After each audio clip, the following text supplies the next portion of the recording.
Welcome sa aking channel. I'm Jelly Ann from Jelly Ann Tutorial. Kung bago ka pa lang sa aking channel, pahingi naman dyan na isang subscribe. Hit mo na rin ang bell button para updated ka sa mga susunod ko pang i-upload. Ang topic natin ngayon ay paano ba mag-edit ng pang-Christmas outfit sa Gemini AI. So dito, ituturo ko sa inyo kung paano kayo makakapag-edit sa Gemini AI na kayo mismo yung mag-iisip ng prompt na gagamitin. So, madami na akong in-upload dito sa aking YouTube channel about sa Gemini AI kung paano nga mag-edit. At yung madalas nga ay na ginagamit ko na prompt ay sinishare ko din po sa inyo at inilalagay ko nga po sa description box.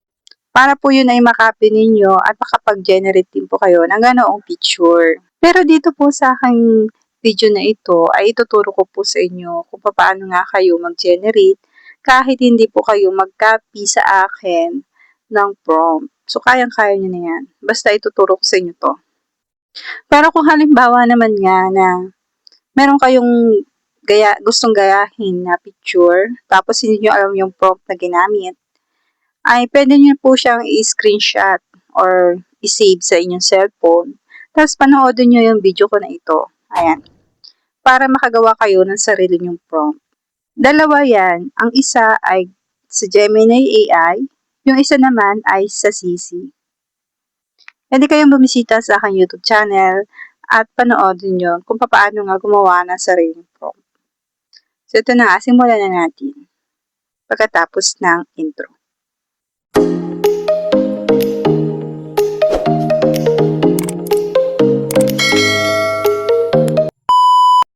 So, dito may nag-comment, sabi niya, paano po mag-edit ng ganan. So, Jansel, shoutout sa'yo. So, una, mag-open muna kayo sa Google Chrome ng Gemini AI. Ayan yung logo niya. Tapos, wait nyo lang siya mag-open ng ganan. So, dito sa baba, may Ask Gemini. Dito, itatype natin yung prompt na kailangan or yung sasabihin natin kay Gemini para siya ay mag-create ng picture na gusto nating ipagawa sa kanya. So dito, sasabihin lang natin, create realistic photo, uploaded photo, wearing Christmas outfit. So yan, ganan lang siya. Do not change face. Ayan. And then may plus sign dito, itap mo lang yan, tapos upload files. Ayan. Tapos, ang sunod ay yung media picker. So, mapupunta ka na sa yung gallery. Piliin mo lang yung picture mo. Ayan. For example, yung picture na yan. And then, tap lang natin yung arrow para mag-generate na siya. Tapos, wait lang natin yung resulta. So, yan. Depende po sa sinabi nyo kay Gemini kung ano po yung gagawin niya. So, pwede nyo gayahin itong tinype ko dyan. Hindi naman siya masyadong mahaba. Kaya, i-type nyo na lang siya dyan sa inyong mga cellphone. At ayan nga yung resulta niya. Ang resulta po pati ay depende sa picture na inyong inilagay. Ayan po yun sa akin. So, ganoon lang kadali di pa mag-generate dito sa Gemini AI. Walang kahirap-hirap.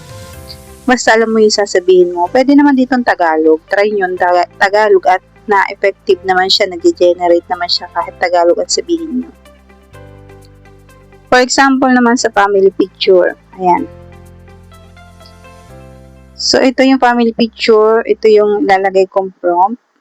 Ito hindi ko nilalagay sa description box. Kaya-kaya nyo na yung gawin. Ito lang naman ang nilalagay ko eh. Ito, create realistic photo, family portrait, wearing Christmas outfit. Ayan. And background is Christmas decor. Kung gusto niyo simple, lagyan niyo simple. Yan, ganyan.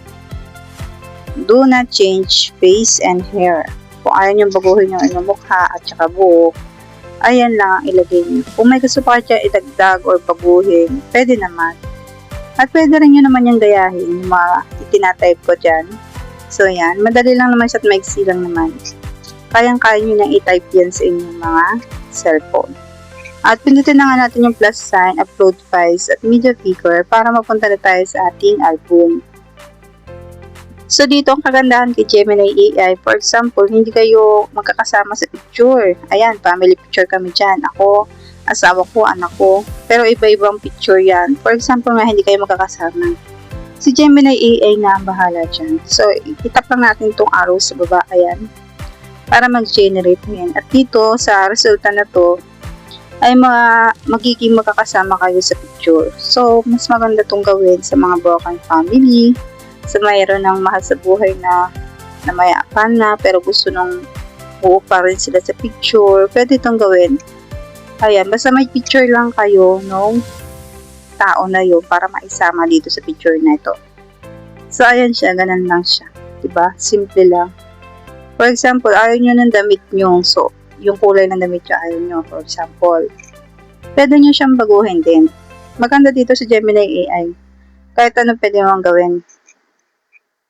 So, ayan. Kung halimbawa gusto mong palitan siya ng kulay red and white, i-type mo dito sa Ask Gemini yung ganito.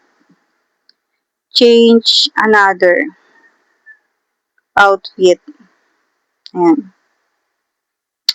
Color red and white. Pwede mong sabihin sa kay Gemini AI kung ano ba yung gusto mong kulay, kung ano gusto mong damit, ganun. Ayan na nilagay ko, Christmas outfit ka din. And then, tinap ko nga lang yung arrow at hindi na ako naglagay dyan ng picture. At kasi ayan na yung picture na na gagawin niya. Yan. Papalitan lang niya yan ng kulay. So, ganito lang gamitin si Gemini AI, guys. Pwede naman dito Tagalog eh. Basta maintindihan lang ni Gemini yung mga sinasabi niyo. Ayan siya. Diba? Ganun lang kadali. Meron na kayong Christmas picture. Gamit lang ang Gemini AI. Kung hindi kayo magkakasama, ay magagawa nyo pa rin dito sa Gemini AI. I-tap nyo lang siya ng matagal, tapos, ayan, download image para ma-save siya sa inyong gallery. Ayan. For example naman, hindi nyo kamukha yung resulta. Malayo sa picture nyo. So, nag-download kayo ng Remake Face AI para maging kamukha nyo yung picture. So, dito ituturo ko sa inyo. For example, ayan. Ayan, punta tayo dito sa Remake Face AI. Download nyo yan sa Play Store. Ayan. And then, pag-open nga natin, dito may single, may multiple face. Doon tayo sa multiple face kasi nga, marami tayo. Marami kami. So, wait lang natin mag-loading yan kasi may lalabas dyan ganyan. Ayan. Tapos, dito sa mga plus sign na to, makikita nyo dyan. Ayan, ayan, ayan. Itatap nyo lang yan para mapunta kayo sa inyong gallery. Tapos, piliin nyo yung mga mukha na dapat ay mukha nila ang nakalagay dyan. Ayan. Yan ang sample. Tapos, pindutin nyo itong ultra. Tapos, itong swap face. Ayan. And then, wait lang natin ulit. Yan, ganun lang. So, mas magiging kamukha nyo na dito yung inyong picture. Ayan, di ba? Then, may download dito sa baba. Pwede nyo siyang i-download para mag-save nga sa gallery nyo. At pwede nyo siyang i-post sa Blue Up and sa Black Up. So, yun lang po talaga ang paggawa dito or pag-edit dito si Gemini AI. Nakadepende po sa picture ang resulta at sa mga sinasabi nyo sa pinapagawa nyo kay Gemini.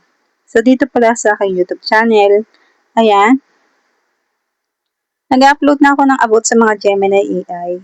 At yung iba nga, inilalagay ko yung prompt na ginamit ko, katulad yan, yung pang birthday photoshoot, pang boys at saka pang kids, nasa description box lang yan. So, dito naman, meron din akong ginawang tutorial nga na kung paano nga gumawa ng sariling prompt. Ayan. Pwede nyo siyang panoodin. So, si Gemini din lang din ang makakatulong sa inyo kung paano kayo makakapagawa ng prompt. Sa kanya rin po kayo hihingi ng tulong. Pero pwede rin naman kayo humingi kay Sisi ng tulong kung paano nga gumawa ng prompt. May ginawa rin po akong tutorial dyan. Pwede nyo po siyang panoorin sa aking YouTube channel para po mas magets nyo po yung sinasabi ko. So, yun lang. Sana nagets nyo ang aking tutorial ngayon at sana ay nakatulong. So, yun naman. Thank you for watching. Bye!